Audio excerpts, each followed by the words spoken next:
मित्रांनो, स्वागत आहे तुमचं नाव व्हिडिओ मध्ये. मित्रांनो, आपण आलोय पुजारवाडी इटकी दिगंची मैदान. मित्रांनो, इटकीत 10 तारखेला एक दुसा एक बैल असं मैदान आहे आणि या मैदानाचा आढावा घेण्यासाठी आलोय. तर मित्रांनो, हे मैदान आयोजित केलंय ताईंनी, म्हणजे स्वतः पुढाकार घेऊन त्यांनी एक रणरागिणी पुढे येते मित्रांनो, आणि त्यांनी हे आयोजित केलंय. आणि त्यामुळे आपण ह्या मैदानाकडं म्हणजे सगळ्यांनी भरभरून प्रतिसाद द्यावा ह्या मैदानाला. कारण कसं आहे, एक रणरागिणी पुढे येत असेल तर प्रतिसाद दिला पाहिजे. तर हे मैदान कशा निमित्त आयोजित केले? हे खंडोबा देवाच्या यात्रेनिमित्त आणि स्वरा पंजाबराव चव्हाण ह्या बाळाच्या वाढदिवसानिमित्त मैदान भरवलेलं आहे. एक दुसरा एक बैल मैदान. आणि हे मैदान महत्वाचं म्हणजे शासनाच्या नियमानुसार व अखिल भारतीय बैलगाडा संघटनेच्या नियमानुसार भरवलेलं आहे. बरं, आता मला सांगा ताई, वाढदिवसानिमित्त किंवा अनेक लोक हे करतात, पण तुम्ही शेतकऱ्याच्या खेळासाठी नमस्कार, स्वाती पंजाबराव चव्हाण. हे शेतकऱ्यांना एक चालना मिळावी आणि शेतकऱ्यांसाठीच आपण हे, आणि माझ्या मिस्टरांची आवड आहे, त्यांचं पहिल्यापासूनच स्वप्न आहे. एक म्हणजे महिलांना प्राधान्य कोण देत नाही, तुम्ही पुढे म्हणजे मी त्याचाच एक भाग मी म्हणलं, थोडा विचार केला की आपण कितीतरी वेळा बाहेर पडतो, तशा महिला बाहेर पडू शकत नाहीत. तर आपण महिला पुढे येण्यासाठी आपण एक आपल्या गावाच्या आसपासल्या लोकांना दिसावं की एक महिला पुढे येते आणि आपण तिला सपोर्ट केला पाहिजे, यासाठी हे मैदान मी त्या ताकदीने भरवलेलं आहे. आणि सगळ्यात महत्वाची गोष्ट सांगतो, जे काही आपलं 9 तारखेला जी लांबून गाड्या येतील बैलगाड्या, त्यांच्यासाठी आपण जेवणाची, बैलांच्या खाण्याची, वैरणीची, पिण्याची सगळ्याची सोय केलेली आहे इथं. तर हे म्हणजे मैदान आहे ना, महाराष्ट्र असोसिएशनच्या नियमानुसार रितसर पार पडलं जाईल. इथं कोणावर ही अन्याय केला जाणार नाही. ते काय मैदानाविषयी काय सांगतात? मैदान एक नंबरच मैदान आहे. या मैदानात काही सुद्धा अडचण नाही. पडत्या पावसात मैदान होणार अगदी, म्हणजे पडत्या पाऊस सुद्धा हे मैदान होऊ शकते. हो, पाऊस आला तरी पण पावसाचा दिवस नाही तर मैदान रितसर होणार. अगदी बैलगाडी संघटनेने सर्वांनी 40, 500, 1000 गाड्याच्या संख्येने उपस्थित राहावं. सगळ्याला नमस्कार, माझा विनंती. दडसवाडीकरांचा पाखऱ्याचा मालक बोलतोय, विलास भीमराव दडस. डॉक्टर, फाटीविषयी काय सांगतात? फाटी याच्या अगोदर जवळजवळ 10 ते 11 मैदान झाले ते. इथं कुठं सुद्धा अडचण नाही. पुढे पाठीमागं पुढं कुठं सुद्धा अडचण नाही. पल्ला जवळजवळ आपण 850 फूट ठेवलेला आहे. 850 फूट पल्ला ठेवलाय. दुसऱ्याचं मैदान आहे आणि उराटीचं मैदान आहे. हो, उराटीच थोडीशी उराटी आहे. पुढं थांबाय अडचण वगैरे काय? आता 11 मैदान झाली म्हणताय तुम्ही, काय अडचण नसणार, पण कुठं काय अडचण आजूबाजूला आहे का? अजिबात आजूबाजूला कुठेही अडचण नाही. आणि समालोचक मंडळी किंवा लाईव्ह आपले पवन यादव, पित्री लाईव्ह, आणि समालोचक आहेत मोरे सरकार आणि विकास सर जगदाळे, हे दोघं. झेंडापंच सलीम आणि आसिफ आहेत. काय म्हणजे मैदान घेण्याचा उद्देश म्हणजे काय सांगतात याविषयी? आणि एक रणरागिणी पुढे येते. हो, बैलगाडी म्हणजे कसं आहे, आता सगळ्यांना आवड झाली आहे बैलगाडीची. आणि महत्वाची म्हणजे सध्या आता बघायला गेलं तर आपल्या महाराष्ट्रात सगळे पुरुष मंडळी हा वर्ग सगळा समोर आहे. आणि आता बघायला गेलं तर आपल्या अख्ख्या महाराष्ट्रात म्हणलं तर त्याच्यानंतर आता आमच्यातल्या रणरागिरीनी आता उभा राहिल्यात.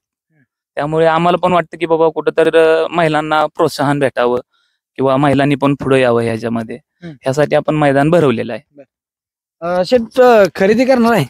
हा, खरेदी करणार आहे ना. मी एक वासरू म्हणजे मी बघितलेलं आहे, पण आता हे मैदान झाल्यानंतर मी खरेदी करणार आहे. जो पहिल्याच मैदानावर बघायला गेलतो आणि त्याचं पहिलंच मैदान होतं. पहिल्याच मैदानामध्ये त्यानं मोरगावला 1 नंबर केला. मित्रांनो बघा, म्हणजे तुम्हाला एक नाद आहे आणि हे ताईंना पण एक प्रकारे नाद लागला या तुमच्यामुळे. आता माझ्याकडे सध्याला का नाही, जो 4 वासरं आहेत. एक शंभू आहे, सुंदर आहे, कॉकटेल आहे, सुलतान आहे. आणि आता मी घेणार सुलतान आणि सर्किट एक आहे, AK-47 सर्किट. आणि त्याच्यानंतर आता घेणार आहे तो ससा घेणार आहे. म्हणजे ससा लवकर खरेदी सशीची भेटेल तुम्हाला बघायला. मित्रांनो, काय डॉक्टर, मैदानाचा म्हणजे इतिहास आहे की बाबा पडत्या पावसात मैदान होऊ शकतं? पडू शकतं इथं. आणि मैदान सुरुवात तुम्ही केली, तर मैदान बघितली तिथून आपण या मैदानात पहिल्या मैदानापासून आज 11वं मैदान आहे मीच आहे. बरोबर आहे. आमच्या गावाला म्हणजे परंपरा होती अगोदर, पण ती बंद होती. आपण चालू केली आणि चालू केल्यापासून बऱ्यापैकी मैदान झाले. जवळजवळ 10 ते 11 मैदान झाली इथं. कुठले आणि महत्वाचं फाटी एकच आहे, त्यामुळे बैलगाडी सगळ्या मालकांना फाटी वगैरे माहित आहे. त्यामुळे अडचण कुठलीही किती नाही. फाटे आहेत डॉक्टर टोटल 10 फाटे आहेत. 10 फाट्या. हो. आणि कसं बाहेर एक सोडताय का कसं ते मैदान पण पलीकडे अजून एक फाटी मारू शकतो इथं असं. आम्ही वाढवू शकतो फाटी. म्हणजे जर गाड्यांची जर संख्या वाढली तर आम्ही फाटी वाढवू शकतो. नोंद किती तारखेपर्यंत चालू आहे आणि किती तारखेपासून चालू होणार आहे आणि बंद किती 9 तारखेपर्यंत राहील नोंद चालू, संध्याकाळी 8 वाजेपर्यंत. आणि 8 नंतर 9 ला नोंद आम्ही म्हणजे गाड्याचे लॉट काढणार आहे. संध्याकाळी 9 ला 9 तारखेला लॉट निघतील. गट जाहीर करू आपण संध्याकाळी 9 ला. बक्षिसाची रक्कम सांगा. बक्षिसाची रक्कम पहिली आहे ती 1 लाख, दुसरी आहे ती 71, तिसरी आहे ती 51 आणि चौथी आहे ती 31, पाचवी आहे 21, 6वी 15 आणि 7वी 11 आणि 8वी आहे ती 9,000. आणि ह्याच्यात क्वार्टर फायनल पण घेतलाय आणि मेगा फायनल पण घेतलाय. पण आपण क्वार्टर फायनलला पहिलं प्रथम क्रमांक ठेवलाय 8,000, दुसरं 7, तिसरं 6, चौथं 5, पाचवं 4, 6वं 3 आणि 7वं 2 आणि 8वं पण 2 ठेवले. आणि मेगा फायनलला आपण प्रत्येक गाडी मालकाला 2,000 रुपये देऊन सन्मान करून आपण गुलालास पात्र करणार आपण त्यांना. क्वार्टर फायनलला गाड्या झोपत नाहीत. मेगा फायनल होईल नाही होईल पण क्वार्टर फायनलला गाड्या झोपत नाही त्यांच्यासाठी काय केले. क्वार्टर फायनलला जो बैलगाडी मालक जे गाडी बाबा पळवणार नाहीत किंवा झोपणार नाहीत, त्यांना आपण जे कोण पळवणार नाहीत त्यांना आपण बक्षीस देणार नाही. आणि सगळ्यात महत्वाचा मुद्दा म्हणजे की नंतर येणार बैलगाडी मालक सांगतात की बाबा आमच्या बैलाच्या पायाला लागले. हे ज्या वेळेस आपण क्वार्टर फायनलचे लॉट म्हणजे चिठ्ठ्या जाहीर करतो आपण मैदानात, त्याच्या अगोदर जो बैलगाडी मालक येऊन सांगेल बाबा आमच्या बैलाच्या पायाला लागलं किंवा काय दुखापत झाली किंवा काय झाले, त्या बैलगाडी मालकाचा आपण विचार करून त्यांना ते योग्य ते बक्षीस देऊन सन्मान करू आपण त्यांचा. मित्रांनो आता कसं असतं काय काय नाही पळवायचं म्हणल्यावर बक्षीस घ्यायचं असल्या म्हणा पाहायला लागलं. पण नंदीला तुम्ही कुठेतरी म्हणजे डोक्यात घालू नका की बाबा मना मुद्दामच पाहायला लागले किंवा काय झाले असलं काय करू नका. कारण गुलालासाठी खेळायचं आहे आणि गुलालासाठी पळवा. काय क्वार्टर फायनल राहिलं किंवा मेगा फायनल राहिलं डॉक्टर गुलाला आहे गुलालासाठी हे माणसं सगळी जगते. बोला शेट. सगळ्यात महत्वाचा मुद्दा म्हणजे निर्णय हा अंतिम पंचांचाच राहील. आणि जर काय तसं चुकीचं वाटलं तर शेवटी असोसिएशन आहे त्यांच्याकडे आम्ही अखिल भारतीय बैलगाडी संघटना आहे त्यांच्याकडून आम्ही देखरेख करून तुम्हाला निर्णय जाहीर केला जाईल. पण इथं कुणीही कोणावर प्रतापरीची कोणती गोष्ट होणार नाही. 10 तारखेला सकाळी मैदान 8 वाजता चालू होईल.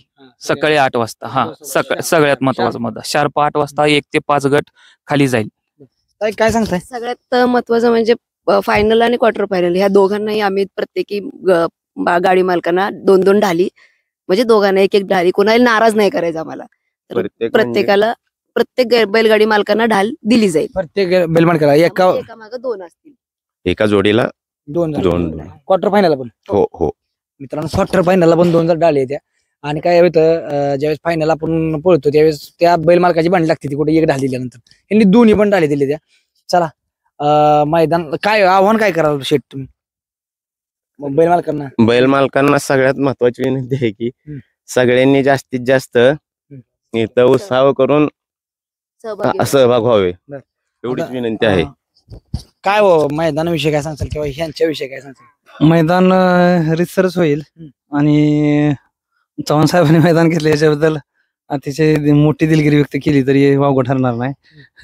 आणि गावचं कुठेतरी गावाला पुढे घेण्याचा उद्दिष्ट तर लयच मोठा झाला. आणि गावाच्या जरी फाटी असल्यामुळे दिगंची पुजारवाडी ह्या इटकी याच्यामध्ये फाटी असल्यामुळे हे अतिशय सुंदर झालं. पहिलं मैदान चव्हाण साहेबांच्या हस्ते होते. आणि ह्याच पाठीवरती 22 तारखेला आदतचं मैदान होणार आहे. 30 वर्ष जुनी परंपरा असलेलं 22 तारखेला मैदान होणार पाडव्याला दिपवाळी. हा ह्याची नोंद घ्या बैलगाडी.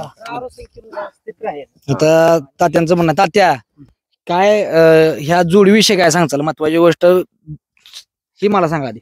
1 नंबर अगदी मोठ्या संख्येने त्यांच्या मन दिल घालून सगळे एक गोष्टी केलेल्या त्या अगदी अंत करणार. सगळ्याला अगदी प्राधान्य मिळावं, सगळ्याला सारखा न्याय, सगळं चांगलं आपलं नाव सगळीकडे व्हावं असं आपण सगळं ओके मध्ये केलंय. तर हजारो लाखो संख्येने बैलगाड्यांनी उभा राहायचं इथं उपस्थित. 9 तारखेला लांबलेली यायची परदेशी बाहेर ना इथं शोभा वाढवायची या मैदानाची एवढी सांगतो बैलगाडीवालाने विनंती. धन्यवाद.